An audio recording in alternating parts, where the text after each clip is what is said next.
আসসালামু আলাইকুম। আজকে একটা ঘটনা শেয়ার করি আপনাদের সাথে। আর আগে কিছু তথ্য তুলে ধরি, সচেতনমূলক কিছু কথা বলি আগে।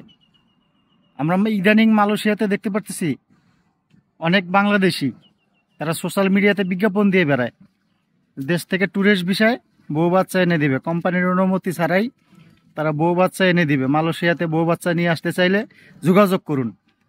এরকম সোশ্যাল মিডিয়াতে শত শত বিজ্ঞাপন ঘুরে বেড়ায়, সোশ্যাল মিডিয়াতে পোস্ট দিয়ে তারা এইভাবে লোক খোঁজে।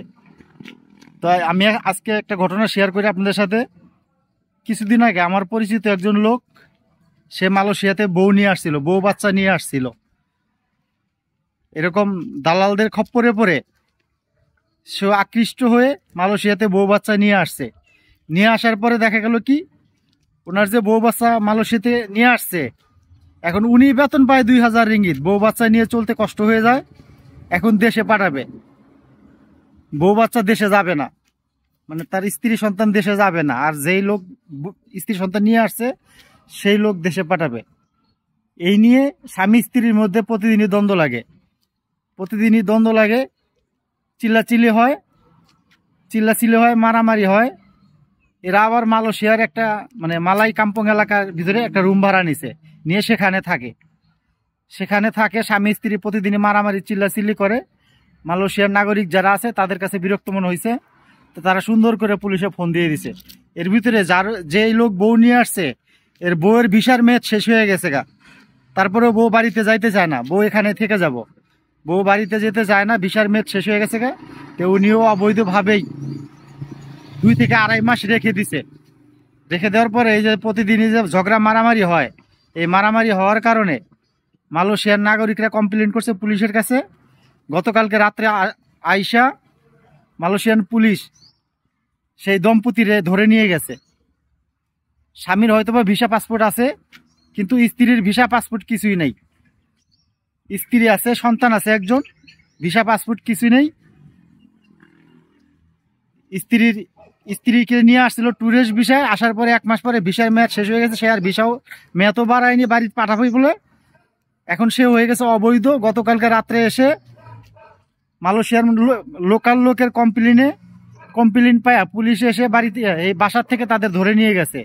এখন দেখেন, আপনারা যারা দালালদের প্ররোচনায় পড়ে এভাবে স্ত্রী সন্তান নিয়ে আসেন, বিদেশের মাটিতে এনে সংসার চলে না, তারপরেও যুদ্ধ করতে হয়। অনেক সময় আছে স্ত্রী আসার পরে আর যেতে চায় না, স্বামীকে ছেড়ে যেতে চায় না, এ নিয়ে কোলাহল সৃষ্টি হয়। এই কোলাহল করে নিজেরও বিপদ ডেকে আনতেছেন, স্ত্রী সন্তান এখন জেল খাটতেছে। তাই যারা কিনা এই দালালদের খপ্পরে পড়ে দালালদের এই যে অবৈধ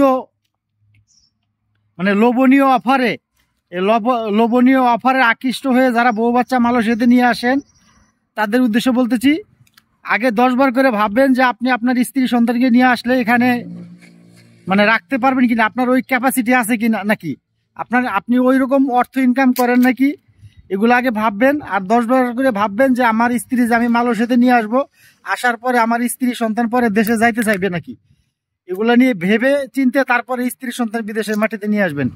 এই ভিডিওটা শুধু এই জন্যই করলাম, যারা মালয়েশিয়াতে এখনো বউ বাচ্চা নিয়ে আসতেছেন, এই যে দালালদের বিজ্ঞাপনে আকৃষ্ট হয়ে যে 50,000 60,000 টাকা দিয়ে তারা স্ত্রী সন্তান মালয়েশিয়াতে এনে দিবে, এই বিজ্ঞাপন দেখে আকৃষ্ট হয়ে লাভ নাই। আগে আপনি আপনার ক্যাপাসিটি বোঝেন যে আমার ক্যাপাসিটি কিরকম, আমি আইনা এখানে রাখতে পারবো কিনা, এগুলো চিন্তা ভাবনা করে তারপরে স্ত্রী সন্তান নিয়ে আসবেন। তো ধন্যবাদ সবাইকে। ভিডিওটা সবাই শেয়ার করে দিবেন, যারা মালয়েশিয়াতে বউ বাচ্চা নিয়ে আসতে চায় তারা যাতে সচেতন হয়। আসসালামু আলাইকুম।